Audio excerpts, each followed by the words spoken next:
this video is all about how sleep training doesn't work. So there's a couple of questions that I often then get asked when I say sleep training doesn't work. And it's, why do we recommend sleep training?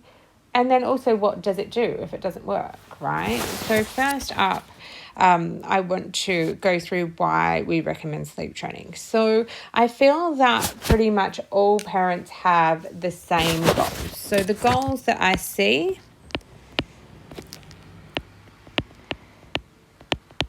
are, we want sleep that supports growth,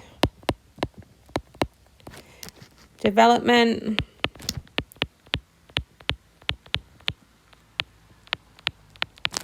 learning, and relationships.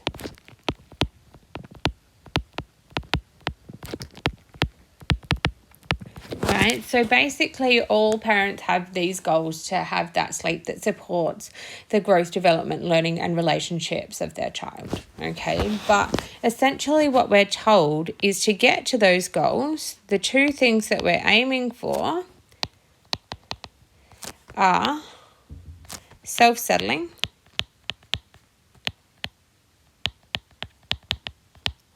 and sleeping through the night.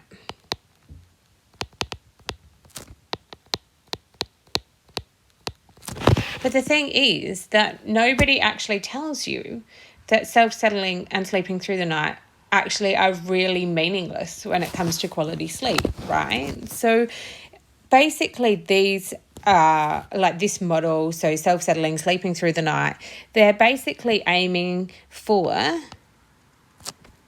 duration of sleep, right? But the thing is, what we really need to be aiming for is quality sleep. And the thing is, you can't necessarily tell what quality sleep looks like in a pattern, okay? I have worked with many children who have had this sleeping through the night and self-settling combination. And also my own child, my second born, has had this and also had a sleep quality problem at the same time. My second child, as an example, has mouth breathed and snored ever since she was an infant, right? But yes, she did self-settle, and yes, she did sleep through the night from 4.5 months. So this actual pattern with self-settling and sleeping through the night isn't really telling us much, okay? Sometimes when it's disturbed, it can tell us that there's something as a problem, but it can't really tell us much. So essentially what we're then doing is we are using sleep training. So we're using sleep training as a structure to try and improve sleep. Okay, so the structure, unfortunately, is a Band-Aid.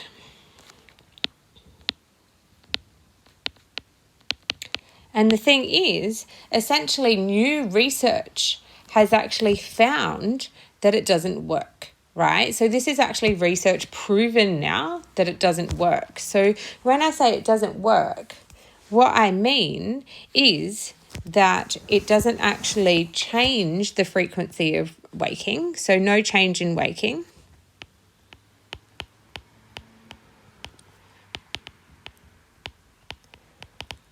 So even though you're not doing anything, the actual incidence of waking is actually the same. It's just that your child does it, right?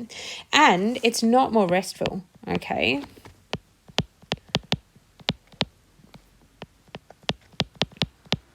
Which means that the actual quality of that sleep, it's not deeper, it's not more restorative. It's actually the same sleep, but you do less, right? So that leads me on to our next question. So what does it actually do? Well, sleep training actually stops your child from asking for help.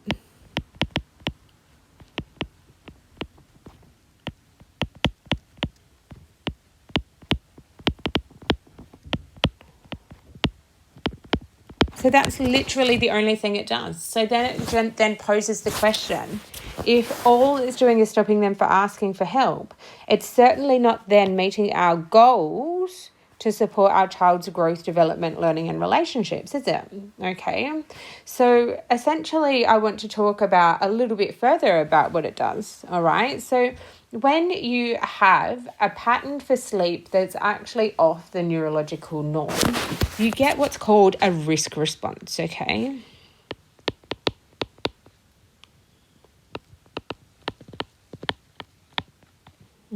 Sorry.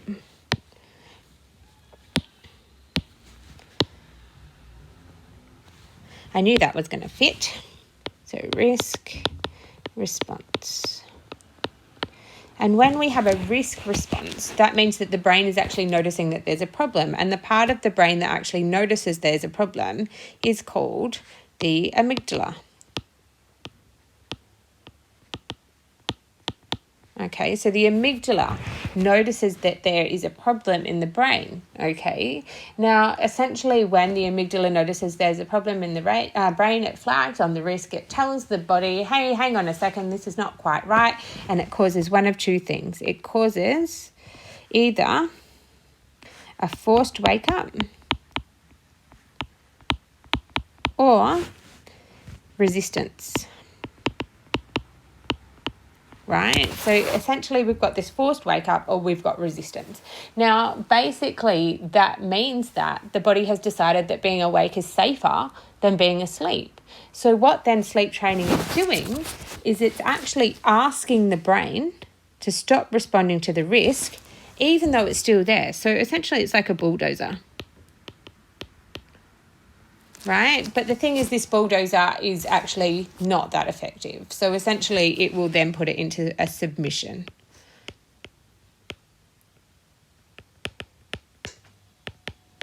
Which is like a ticking time bomb for it to come back. And that's exactly what I'm going to talk about in our next video. So I hope to see you there, lovely. All right. Bye.